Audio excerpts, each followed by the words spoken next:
Stuart Holbrook has spent his life in the world of collectors.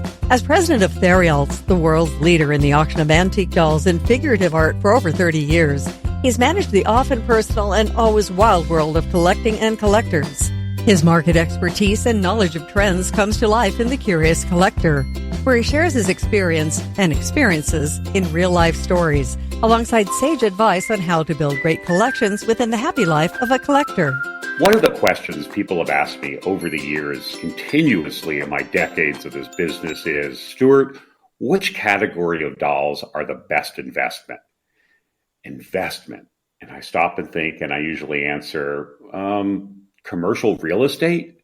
Now, I realize that's a joke, and it usually gets people laughing. And in a way, I think they understand that. I never really think of doll collecting as an investment in the classic sense, and I assume that's what they're asking. I tend to think of collecting, and especially of dolls, as a very emotional investment. How about that? So yes, are they an investment? Are there good investments? Yes, but I think it tends to lead more to the emotional return rather than the financial return. But I think it's important to kind of go back in time to understand a little bit about the different generational markets over the years and how sort of the idea of investing or making a profit on your dolls, or even just not losing money on your dolls, has sort of emerged into the consciousness, though, albeit I'll say far less today than it was years ago. So let's kind of step back in time a little bit. And I want to step back to the first generation of collectors. I tend to refer to it as the fragmented age. The fragmented age was really when there was very little in sense of doll shows or doll auctions or periodicals or doll clubs even. It was a fragmented group of collectors who discovered dolls probably as nostalgic extensions of their youth and became fascinated by them. Now, we're going back into the age of like the 1930s to the 1960s. This was the golden age in one sense. While you maybe didn't have doll club meetings to go to or magazines to read or books even, you did have one thing that sure made it fun: a lot of stuff. And a lot of stuff coming out that was, in fact, everywhere and really inexpensive.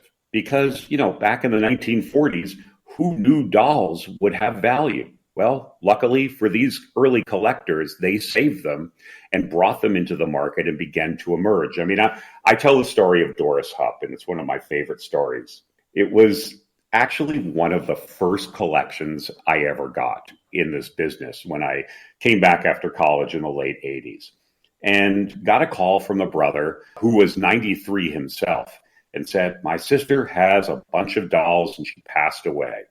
I can't imagine there's anything here, but there must be something. Maybe you want to come take a look. So I made the trek up to northern New Jersey that day, and I walked into the house and unveiled truly one of the greatest collections in the history of our company, Theriaults. And in there were incredible French bébés, automatons, French fashions, everything imaginable.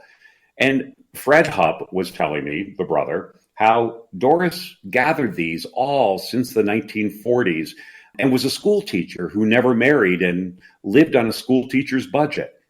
And I'm thinking to myself, well, how is this possible? It's a multi-million-dollar collection. And he said, well, Doris was kind of a funny character. Back in the day, in the 40s and 50s, she would just get in her car and drive to some random town that she would pick on the map, and she would start knocking on doors. And her question simply being, when somebody answered the door, do you have any old dolls you're going to maybe throw away or get rid of? I'd be happy to take them if you'd like. That's how she did it. You could do it back in that day. So the idea of investment then was they didn't even realize how valuable they would become. It was pure stroke of luck. But then the market began to develop, and we entered into what I call the great accumulator age. Now, this would be, let's call it 1970s until the early 2000s. This was the greatest generation of collectors.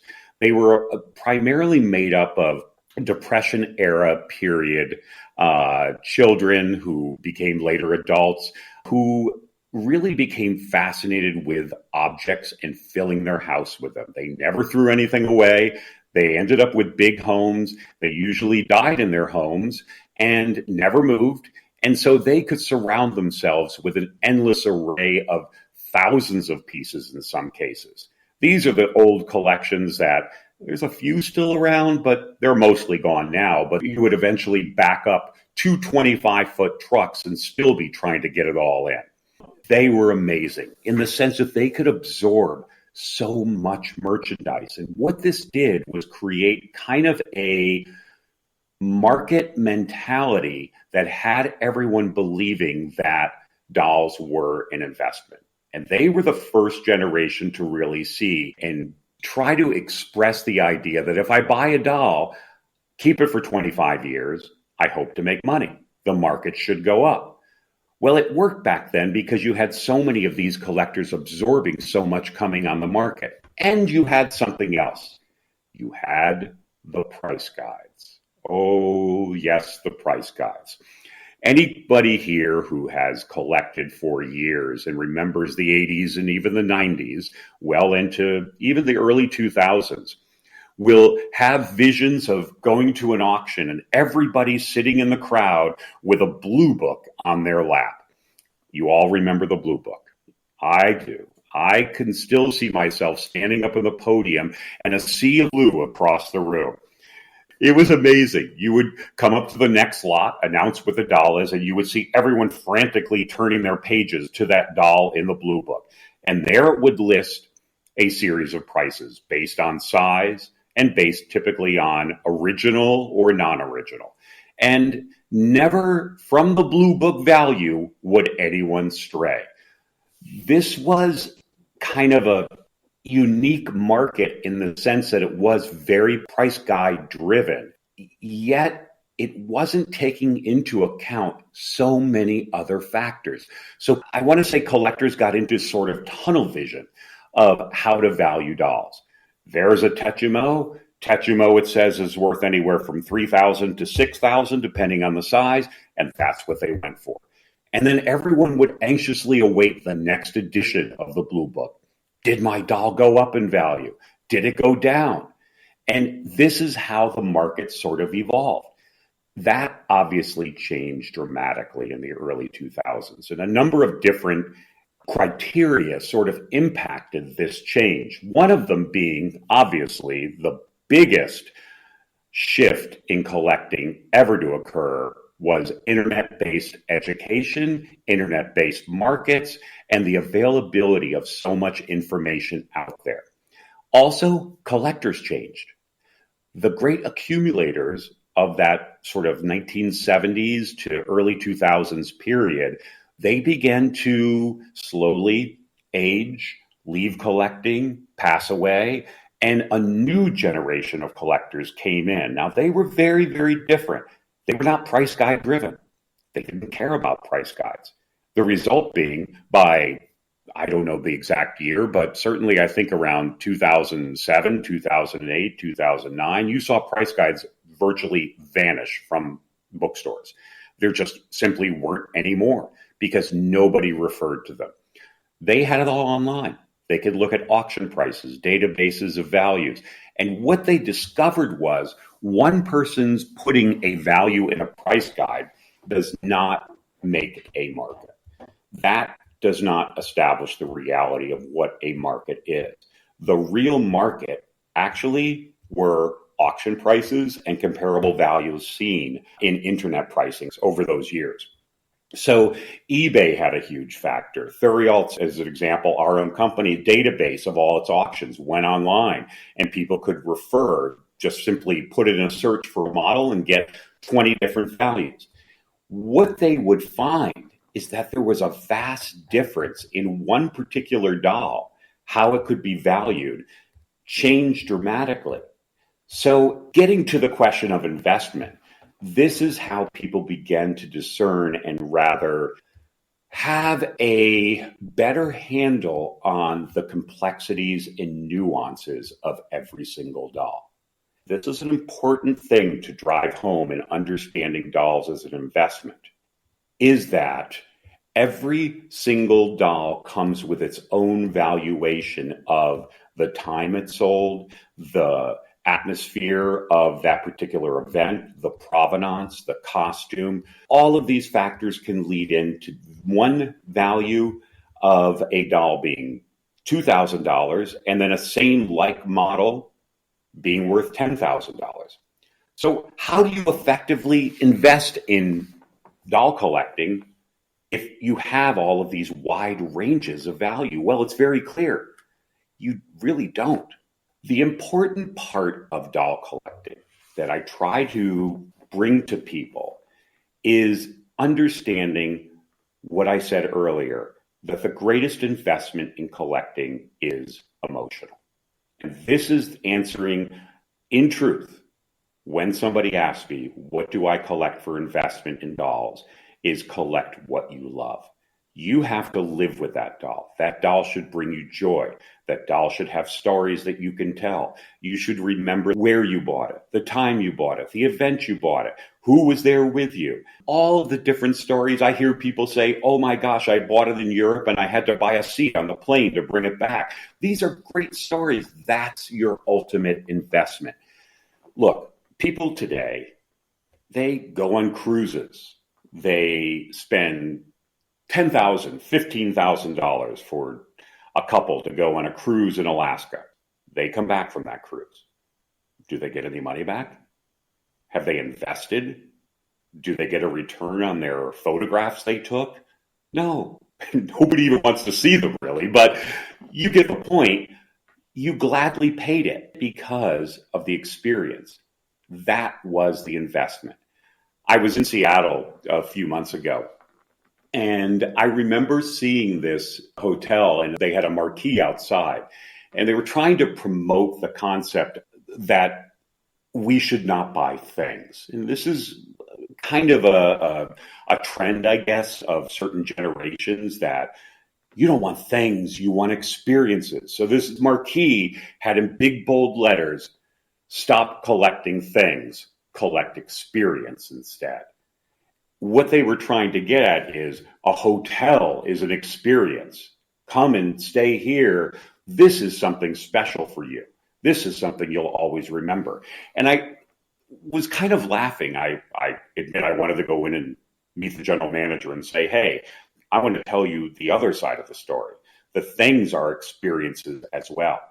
And so from the investment standpoint, think of the first investment you have. The most important investment you've made is one of joy, is one of your personal love of that object and having it really connect with you through your lifetime. Now, I know some of you out there, most of you are probably agreeing with me and understanding that, because a new sort of generational shift in this is that collectors are less concerned about an investment. That is, I want to make money on my dolls, or I want to even break even on my dolls. Collectors have become more realistic. Back in the 90s, it was a battle with every collection. Evaluate my collection. Tell me what it's going to bring. And when I would, and it would be less than what they've invested in it, a lot of times there was hard pushback or they didn't want to do it. I don't necessarily create markets. I don't make the value. I can't make it what you want it to be. I convey my experiences in the market to tell you what the valuation is. And back then, it was difficult sometimes breaking through with those great accumulators, because they had grown up in a market that you bought a doll, you waited a couple of years for the new price guide to come out, and it would typically always show a slight increase, and that's what you expected your dolls to bring with that increase. You invested in them.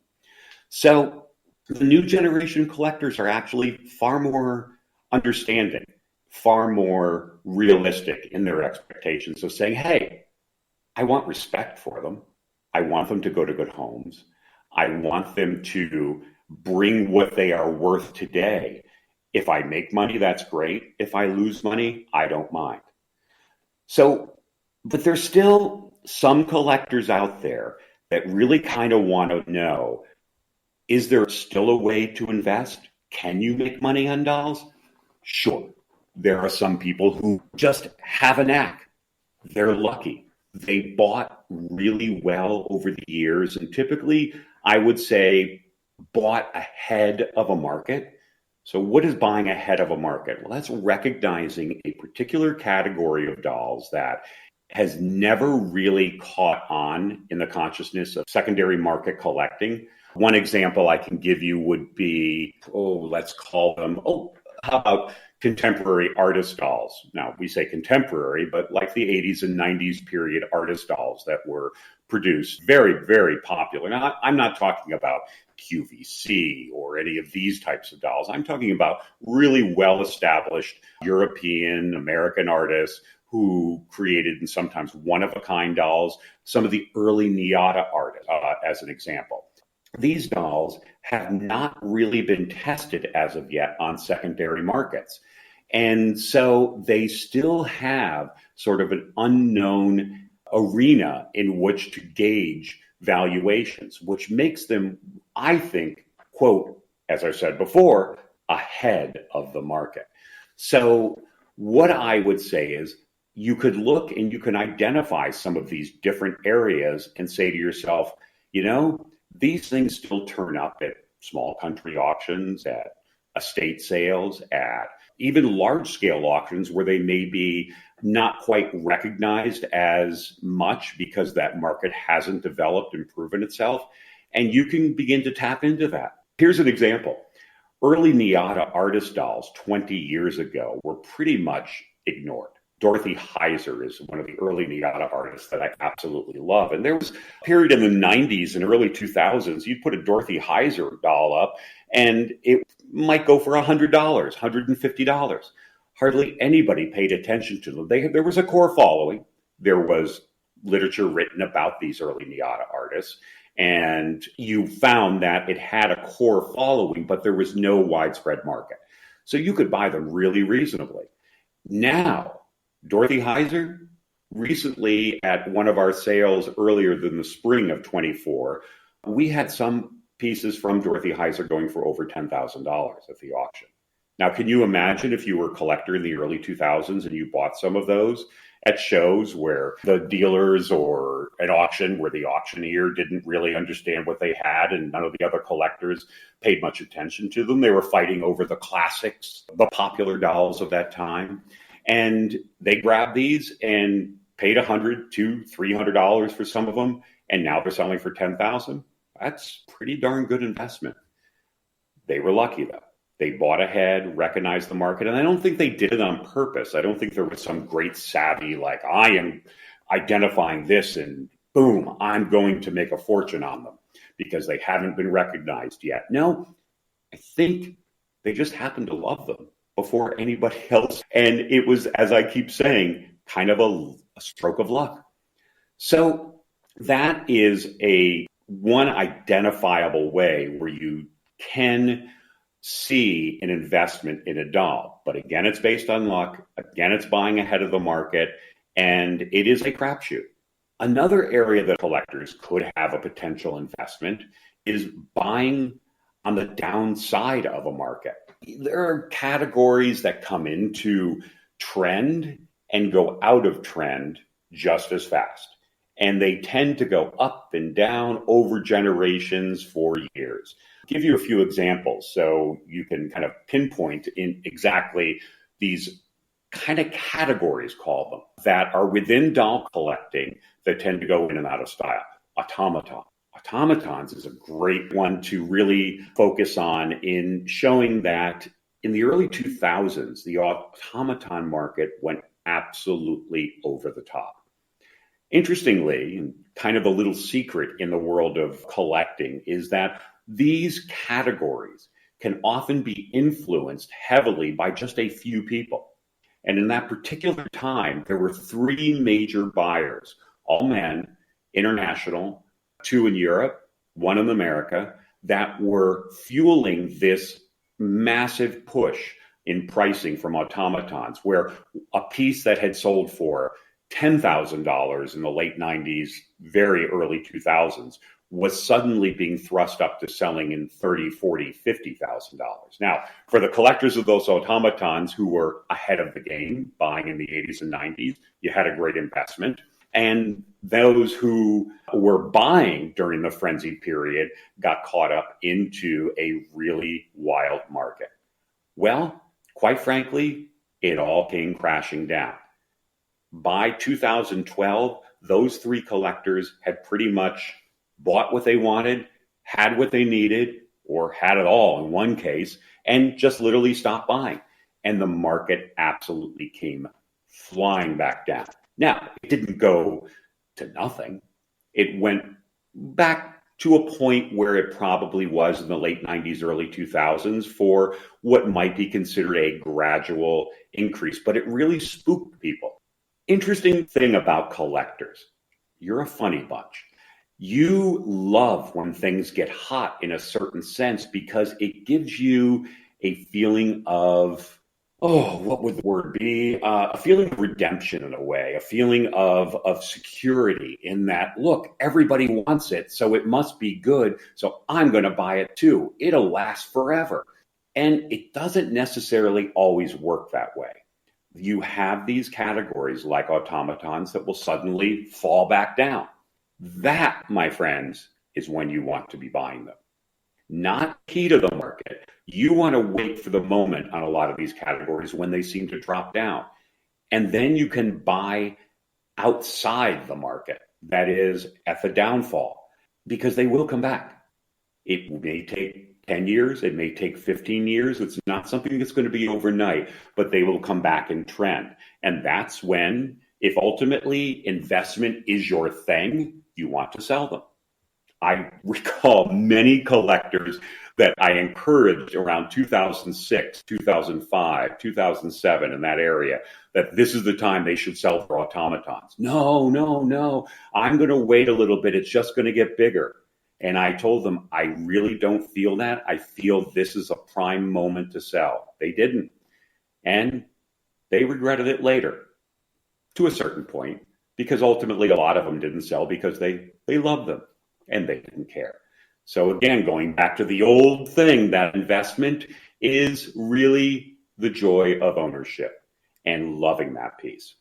So the last sort of, how do you invest in dolls? Well, you can be what I call one of the deep hunters. That is, you look for the mistakes out there in the marketplace. These are the people that are up at 4 a.m. at Brimfield, the great antique market in New England, or scouring estate sales all throughout their local towns and cities. Again, at 5 a.m., waiting outside for the doors to open.